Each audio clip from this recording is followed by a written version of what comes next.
வணக்கம், இது உங்கள் தமிழ் சைனிக். இந்த வீடியோவில் வந்து 60% குடும்ப பென்ஷன் வந்து கிடைக்கும் அப்படின்னு சொல்லிட்டு இப்போ தமிழ்நாடு கவர்மெண்ட் வந்து ஒரு ப்ரெஸ் ரிலீஸ் வந்து கொடுத்துருக்காங்க.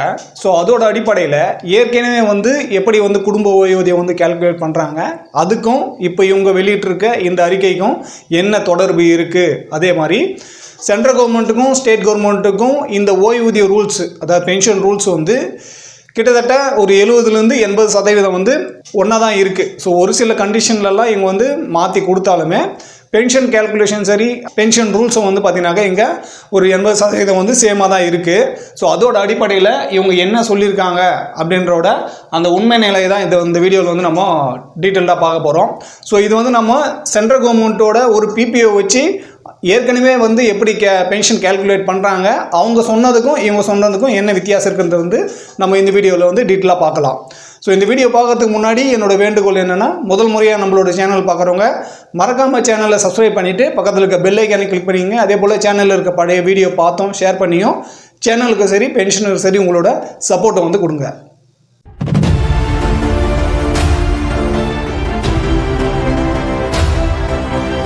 தமிழ்நாடு கவர்மெண்ட் வந்து மாநில அரசு ஊழியர்களுக்கான ஒரு அறிக்கை ஒன்று கொடுத்துருக்காங்க. அந்த அறிக்கையில் இப்போ நம்ம வந்து அதிகப்படியாக வந்து இந்த நியூஸ் சேனல்லாம் பார்க்குற அந்த டைட்டில் கார்டில் வந்து குறிப்பிட்டிருக்கிறது என்னன்னாக்கா, நம்ம வந்து ஒன்லி அந்த ஒரு லைன் மட்டும்தான் இங்கே வந்து நம்ம டீகோட் பண்ண போகிறோம். அந்த ஒரு லைன் என்னன்னு சொல்லிட்டு பார்த்தீங்கன்னா, 60% குடும்ப ஓய்வூதியம், ஓய்வூதியதாரர் இறந்துவிட்டால் குடும்ப உறுப்பினர்களுக்கு 60% குடும்ப ஓய்வூதியமாக வழங்கப்படும்.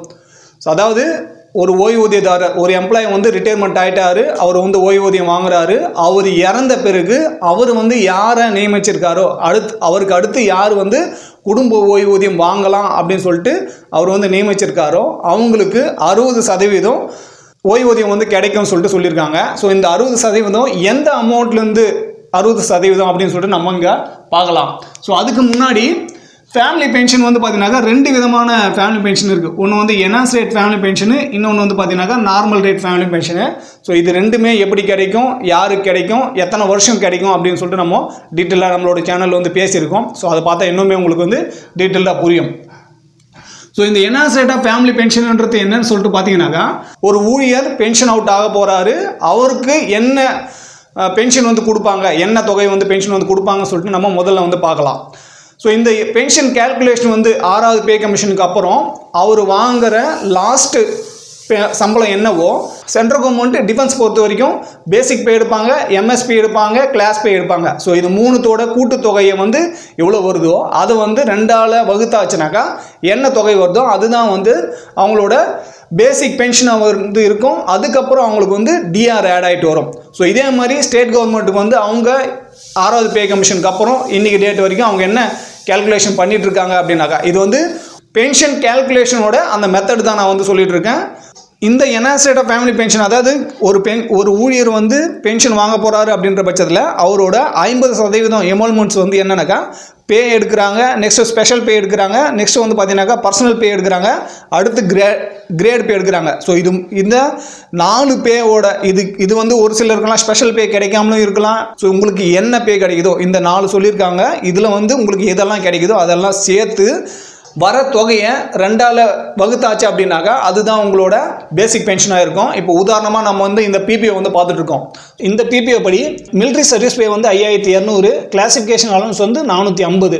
ஸோ இங்கே பே இன் பே மெட்ரிக்ன்றது என்னன்னாக்கா, அவர் வந்து கடைசி மாதத்தில் அவரோட பேசிக் வந்து என்னவாக இருந்துச்சோ அது. ஸோ இந்த 39,200 ப்ளஸ் இந்த 5200 ப்ளஸ் இந்த 450 இது எல்லாமே கூட்டியாச்சுனாக்கா இந்த லாஸ்ட் என்ரோல்மெண்ட் ட்ரா வந்து வரும் 44,850 ரூபா. இந்த 44,850 ரூபாய்க்காக தான் இங்கே வந்து 22,425 வந்து கொடுத்துருக்காங்க. ஸோ இது 44,850 பாதி 22,425. ஸோ இது வந்து உங்களுக்கு விளங்கியிருக்கும்னு நினைக்கிறேன். ஸோ இங்கே வந்து பார்த்தீங்கன்னாக்கா கடைசி 10 மாதத்தோட ஆவரேஜ் வந்து 44,080 ரூபா வருது. ஆனால் இவர் வந்து கடைசி மாதத்தில் வாங்க வந்து 44,850 ரூபா வருது. ஸோ இது ரெண்டுத்துக்கான வித்தியாசம் வந்து பார்க்கணும். ஸோ அவர் வந்து கடைசி 10 மாதத்துலையோ இல்லை கடைசி 6 மாதத்துலையோ என்ன அமௌண்ட் வாங்கினாரோ அதோட ஆவரேஜ் வச்சு கேல்குலேஷன் பண்ணுறதா வந்து ஒரு சிலர் எல்லாம் சொல்லியிருக்காங்க.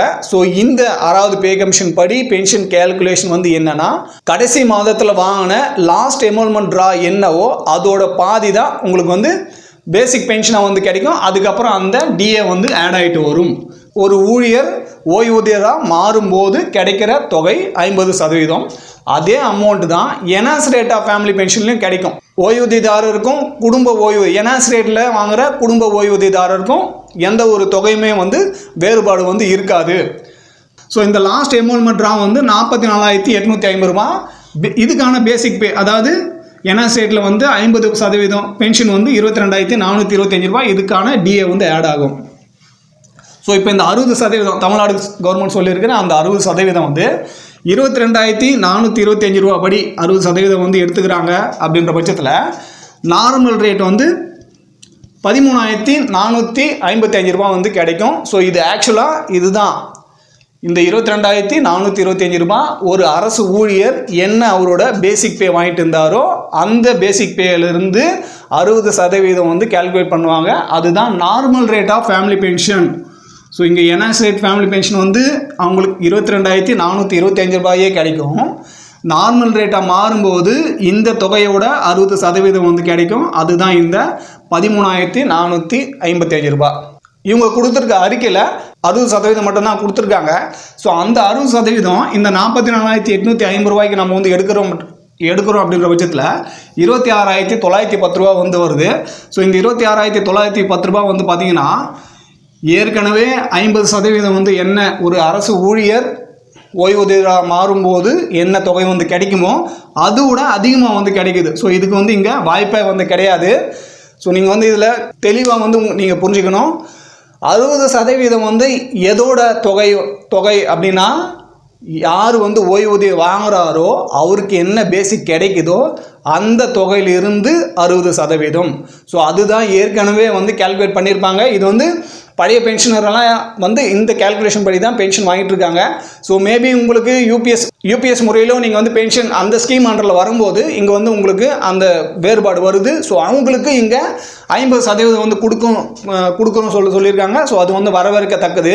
ஆனால் இங்கே வந்து இன்னொன்று என்னென்னாக்கா சம்பளத்திலேருந்து ஆல்ரெடி 10% வந்து அவங்க மாதம் வந்து பிடிப்பு பண்ணுறாங்க. ஸோ ஒருத்தர் வந்து 25 வயசில் ஒரு அரசு ஊழியர் ஆகிறாரு. அவர் வந்து 60 வயசில் ரிட்டையர்மெண்ட் ஆகிறாரு. அப்படின்ற பட்சத்தில் 35 வருஷம் வந்து அவர் மாதம் அவரோட சம்பளத்திலேருந்து 10% வந்து இன்வெஸ்ட்மெண்ட் பண்ணுறாரு, அரசாங்கத்துக்கு கொடுக்குறாரு.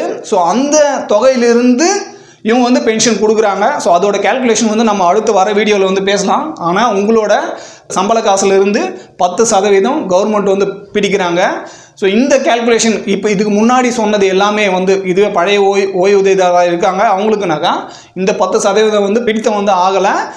எல்லா பணமே இந்த 50% கொடுக்கறது எல்லாமே வந்து கவர்மெண்ட்டே வந்து கொடுத்துருந்தாங்க. ஸோ உங்களோட காசு இதில் இன்வால்வ் ஆகுது. பழைய பென்ஷனர் அவங்களோட காசு வந்து இன்வால்வ் ஆகலை இதில். ஸோ இந்த 44,850 ரூபாயில் நம்ம வந்து 30% எடுக்கும்போது தான் இந்த 13,445 ரூபா வந்து வரும். கிளியராக வந்து நீங்கள் இன்னொரு முறை சொல்கிறோம் பாருங்கள். கடைசியாக என்ன வந்து வாங்கினாரோ லாஸ்ட் என்ரோல்மெண்ட் ட்ரா என்னவோ அந்த தொகையிலேருந்து நம்ம 30% வந்து கால்குலேட் பண்ணுறோம். அப்படின்ற பட்சத்தில் தான் நம்மளுக்கு இந்த 13,455 ரூபா வரும். அந்த அரசு ஊழியர் வந்து பென்ஷன் அவுட் ஆகிட்டாரு.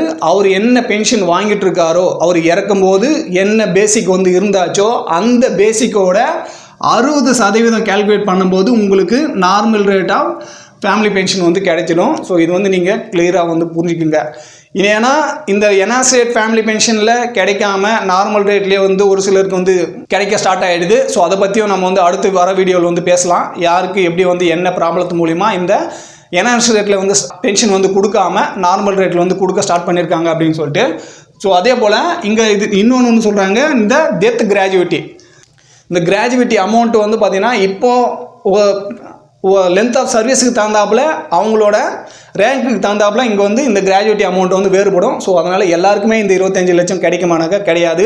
இன்கேஸ் அவர் வந்து பணியில் இருக்கும்போதே டியூட்டியில் இருக்கும்போதே இறந்துடுறாரு அப்படின்ற பட்சத்தில் அந்த 25 லட்சம் வந்து கிடைக்கிறதுக்கான வாய்ப்பு வந்து இருக்குது. ஸோ இது வந்து ஒரு சின்ன கிளாரிஃபிகேஷன் தான். அவங்க சொல்லியிருக்கிற 60% வந்து ஒரு பென்ஷனர் என்ன ஓய்வூதியம் வாங்குறாரோ அந்த தொகையோட 60% தான். இதுதான் ஏற்கனவே கால்குலேஷனில் இருக்குது. 6வது பே கமிஷனோட அந்த கமிட்டியோட ரெக்கமெண்ட் படி இன்றைக்கி டேட்டில் சென்ட்ரல் கவர்மெண்ட் பென்ஷனருக்கு இந்த மாதிரி தான் வந்து கால்குலேட் பண்ணியிருக்காங்க. ஏற்கனவே மாநில அரசில் இருக்கிற மற்ற என்பிஎஸ்க்கு முன்னாடி வந்த பென்ஷனருக்கு எல்லாருமே இதே மாதிரி தான் பென்ஷன் கேல்குலேஷனும் மத்திய அரசும் சரி மாநில அரசும் சரி கேல்குலேஷன் பண்ணுறாங்க. ஸோ ஏற்கனவே இது வந்து இருந்தாச்சு. அதில் ஒரு சில சேஞ்சஸ் எல்லாம் கொண்டு வந்து தான் அந்த என்பிஎஸ்ல வந்து கொண்டு வந்தாங்க. ஸோ அதுலேயும் இப்போ வேறுபடுத்தி யூபிஎஸ் வந்து கொண்டு வந்திருக்காங்க. ஸோ இங்கே ஓல்டு பென்ஷன் ஸ்கீமுக்கும் என்பிஎஸ் யூபிஎஸ்க்கும் என்ன வித்தியாசம் அப்படின்னா இந்த 10% உங்களோட சம்பளத்திலிருந்து பிடிக்கப்படுறது தான். ஸோ இந்த 10% பிடிச்சு அதில் இருந்து தான் உங்களோட பென்ஷன் வந்து கொடுக்கறதா வந்து இங்கே உறுதியளிச்சிருக்காங்க அந்த 50%. ஸோ இது வந்து உங்களுக்கு கிளியர் ஆகிருக்கும்னு சொல்லிட்டு நினைக்கிறேன். ஸோ இன்னுமே இதோட ஜியோ வந்து பாஸ் ஆகிட்டு அவங்க இன்னும் டீட்டெயிலாக எக்ஸ்பிளைன் பண்ணுறாங்கன்னு சொல்லிட்டு பார்த்து நம்ம அதை பற்றி விவரமாக வந்து பேசலாம். ஸோ இந்த வீடியோ பற்றி உங்களுக்கு வேறு எதனா சந்தேகம் இருக்குது இல்லை கருத்து இருக்குன்னா கீழே கமெண்ட் செக்ஷன் சொல்லுங்கள். ஸோ இந்த வீடியோ கடைசி வரைக்கும் பார்த்ததுக்கு நன்றி. ஃபஸ்ட் டைம் நம்ம சேனலை பார்க்குறவங்க மறக்காமல் சேனலை சப்ஸ்கிரைப் பண்ணிவிட்டு பக்கத்தில் இருக்க பெல் ஐக்கன் கிளிக் பண்ணிங்க. அதே போல் சேனலில் இருக்க பழைய வீடியோ பார்த்து ஷேர் பண்ணியும் சேனலுக்கு சரி பென்ஷனுக்கு சரி உங்களோட சப்போர்ட் வந்து கொடுங்க. இதே போல் இன்னொரு வீடியோவில் மீண்டும் சந்திக்கலாம். நன்றி, வணக்கம்.